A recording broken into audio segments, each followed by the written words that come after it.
China is for China. China is not for Africa. How can an African be a foreigner in an African country?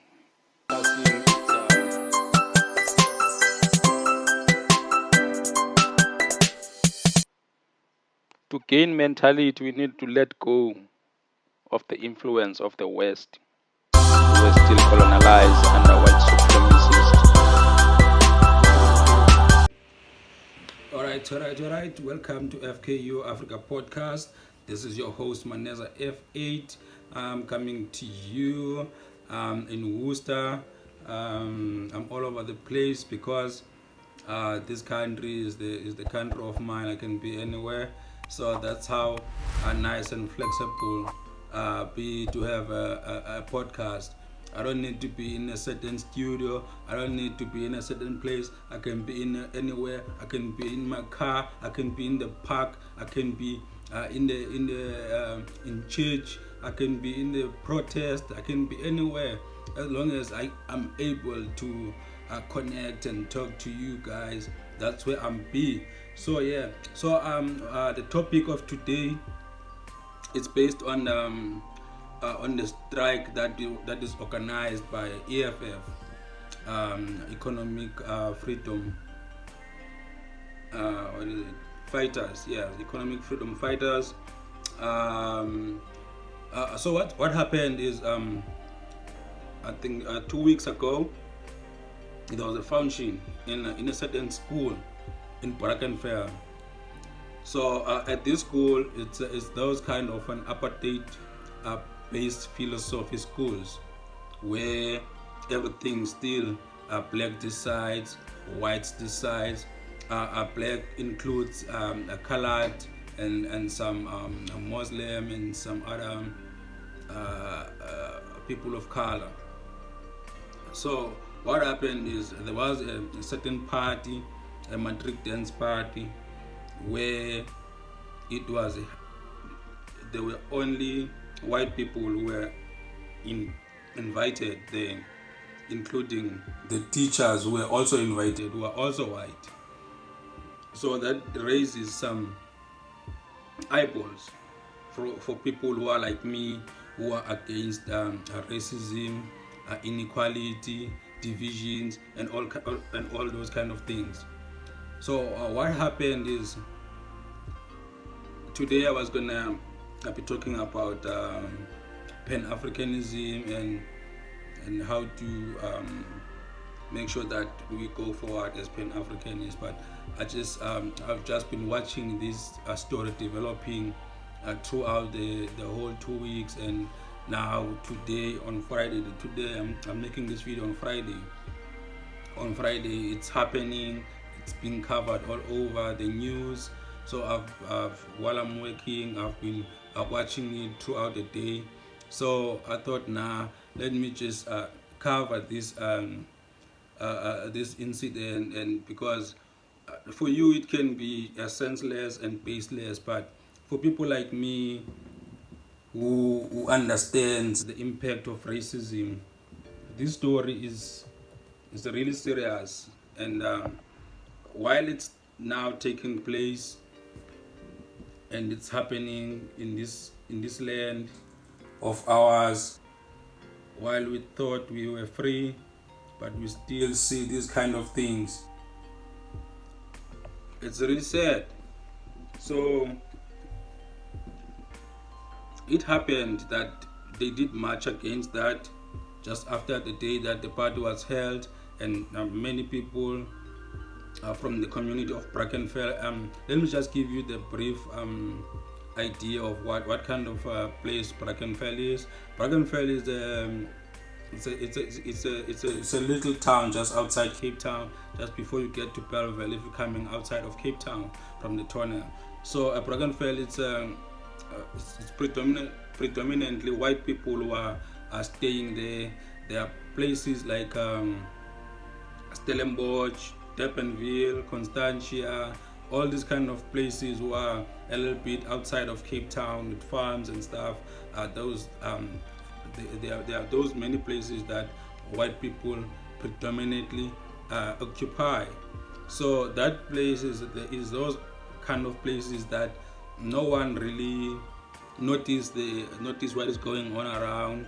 No one really take closer look on what is really going on until such things happen, until such events happen, until someone do an outcry or try out and tell everyone that this kind of division and racism activities are happening. So now that we know what is Brackenfell and what does it stand for, it's a white dominated area. So now that we know, when that happened, the resident nearby the school is surrounded by white people, white racist people. I'm not sure that all of them are racist, but from what I saw on the videos on in the first march of the EFF, many people who are coming from the school, they attacked a peaceful march to the school, trying to understand on why is this still happening in this day and time where we were supposed to be a rainbow nation, where we were supposed to be moving forward, try to bridge at the gap of equality. Why do we still have those kind of incidents? You see, so as that happened, there were clashes between the EFF and the racist white people who were around there at that time, and then they beat them up, including the woman and the boys and the men who were there. They were beaten up badly by those white racists.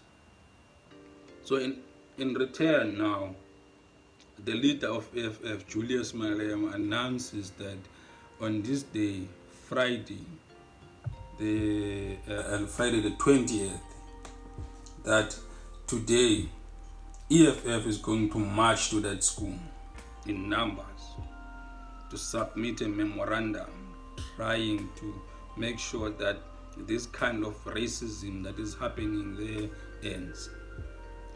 Trying to make sure that in that school there are a few black people who are there, there are a few people of color who are there, but they are still under racism. And since 1994, since the school was there, there was never any teacher who was not white. It has all be white Afrikaner teachers who are there. So the principal of the school was asked, why is this so? And he said that because the school is based in Afrikaans, is teaching in Afrikaans, there haven't been much people of color applying to teach there, because you need to be fluent in Afrikaans for you to teach there. And that one on its own is faulty. It's faulty because in this day and age, there are no schools who are supposed to be Afrikaans only. We are in the rainbow nation. The language of instruction in South Africa, it's English, and all the language are official. So if there are people who are Xhosa or who are Zulu, there should be one who's going to teach them in Zulu. There should be translated whatever is being taught. This is how it's supposed to be in the first place. So those are the kind of things that now are being that are being addressed by the EFF. So when they get there in the morning in that school today, Friday, the 20th, when they got there, there were army of police. I'm talking Metropolis, SAPS, traffics, and all kinds of law enforcement that is there. So as they were marching, there was a border that they were cut, say you cannot go past here. And that border is meters away from the school. It's like really far from the school. So there was no point of them being there. because they are not marching to the school if they were gonna stop right there. So that was not a point. So they tried to go past that barrier. Now what happened is police despair and throw grenades and water cannons to the people. And then there was a rush, people running away because now the police have been violent. So people didn't want to be violent. They're running away. So they regrouped. So people they are in thousands. So during the course of the commotion between the police and the situation was calm, and the national leaders of the FF arrived, like Marshal Dlamini, who's the Secretary General, and the guy who's a spokesperson, Pambo, and the other regional heads of the EFF. They were also there. So what happened is on their application for protest, for the protest, they applied and the conditions were there were only going to be 100 people who were going to march and submit a memorandum. But now people came in numbers.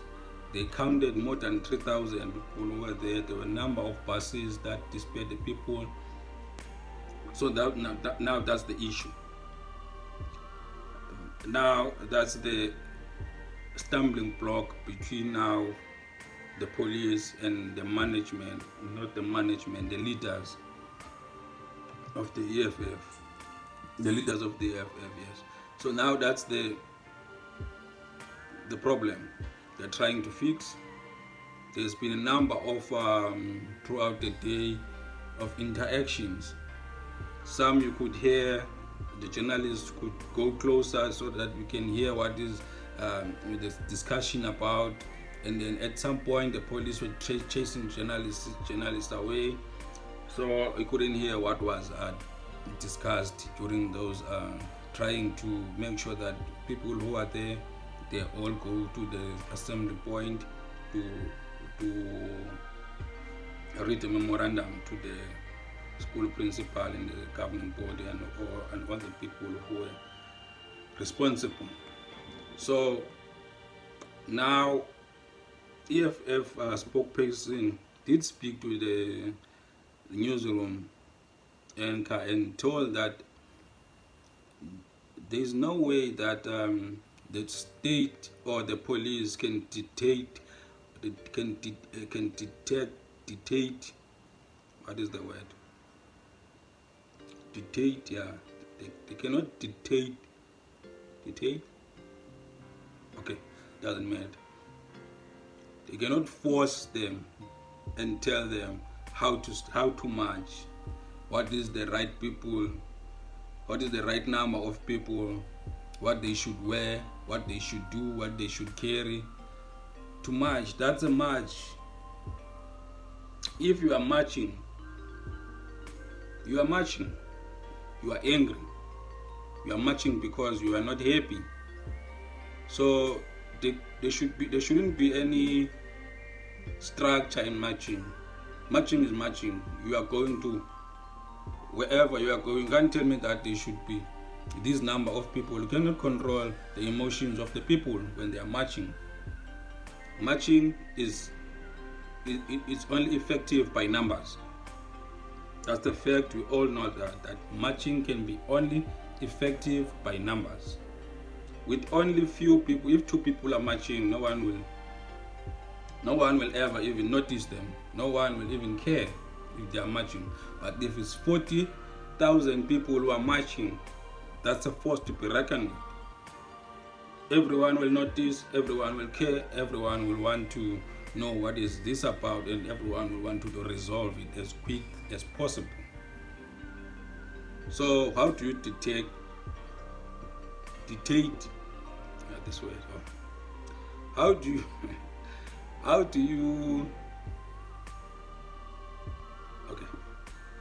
you force me on giving me the conditions of how to march and how to strike. Doesn't make sense. You cannot tell me that there should only be 100 people while there's thousands of people who are already here. Now, it's a chaos. While I'm talking to you, I'm actually watching it happening now. I see people, the leaders of the AFF are trying now to sit them down and make sure that and they are giving instructions to the people and trying now to make sure that people are adhering to them on their instruction on what is the course of action. Now I see the smokes, there's smoke grenades, it's happening. People are, there's cannons of water. I hope you will be able to see these people are running around. It's happening right now in your face. It's happening. People are running, and it's sad to see that these things are still happening in this day and age, in this so-called independent South Africa. They are being dispatched. Let me give you some bit of a volume.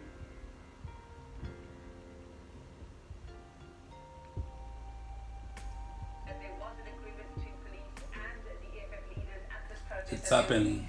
500 people now will be allowed to make their way towards the school to hand over memorandum. Earlier, it was just 100. That's where the number was capped. They've come to some kind of compromise. These are the white people that you see there, the white racists I was telling you about on the other side. What has sparked this latest round of action by police? Earlier, we knew that there was some unhappiness with the number of 100, but since that agreement, we don't know what has happened now for this to happen. But the march seemed to be moving quite peacefully towards Brackenfell High School. We're seeing the barbed wire being erected there, and just letting Ronald Masenda, our reporter on the ground, they get a bit of a breather. You can see it's like the police are fighting against the army. It's like now there's a terror happening.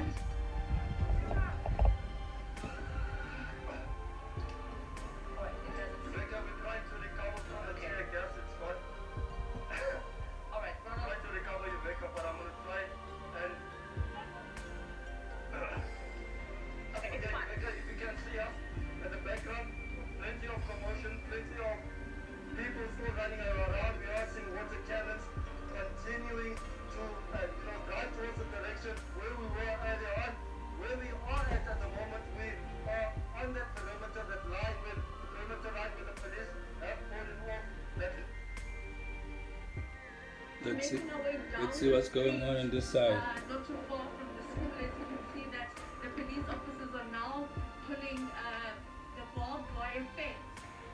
We have heard stun grenades from where we're currently as you can see, there was stun grenades and stuff. Members of the EFF are not too far from where we are. Thank you very much for that update. That's our Nasibi Same.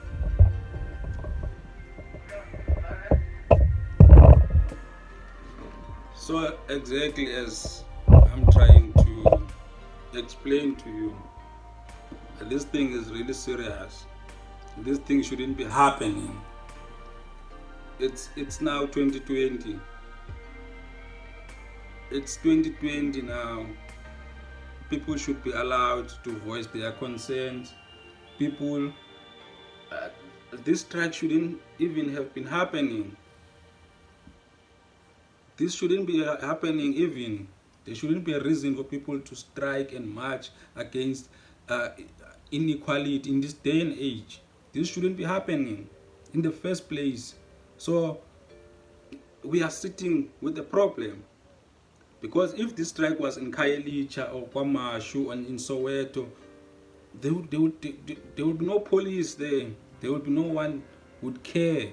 But now, because it's in the white area and it's disrupting their livelihood and disrupting their progress and they are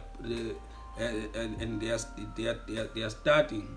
It's disrupting them. That's why you see a maximum, a full force of police are guarding there, making sure that people, they don't get even close to where the school is. You see, so it's really sad in this day and age that we should see black people being chased around with grenades and being beaten by the police. It's really sad. I cannot stretch this enough that we are not free. We are not free. It's only the illusion of freedom that we have. There is no freedom in Africa as a whole. For an African man, it's still too far for you to be free. We are not free. We're not gonna be free for a very long time if we continue this way. People should unite and stand together and fight for the rights of black people in the whole entire Africa, and stop these white people from taking advantage of us. We shouldn't be weak like this. We should unite. Now, I'm reading some few comments on Twitter about what is happening here.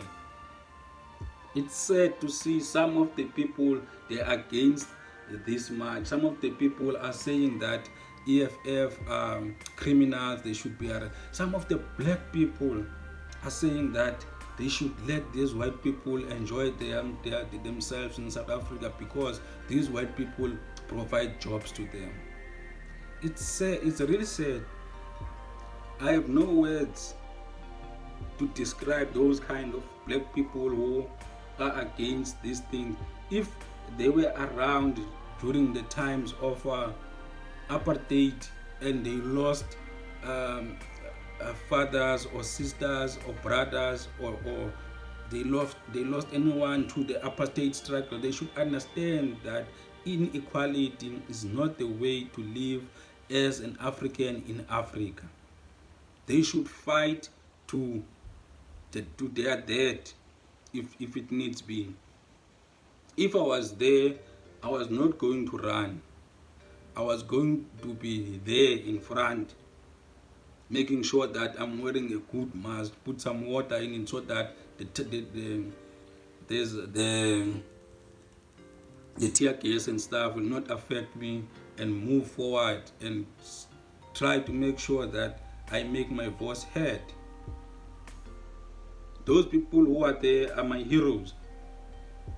I'm glad we have people who are like that, who will fight for what's right. No matter how small it is, it does matter. Racism is real. Racism is the reason why we see so many Africans are dying with hunger. Africans cannot progress to anywhere because of what is happening. It's because of what is happening. It's because of this racism. It's been designed for it to happen. So I'll bring you more of this as it continues. As it continues, I'll bring you more of it. But for now, let's just say fikiria kwa undani, ndugu. Make sure that you subscribe. Make sure that you check this video this side and check the playlist this side, and you see this around in the middle. That's for you to check and subscribe. I'm out.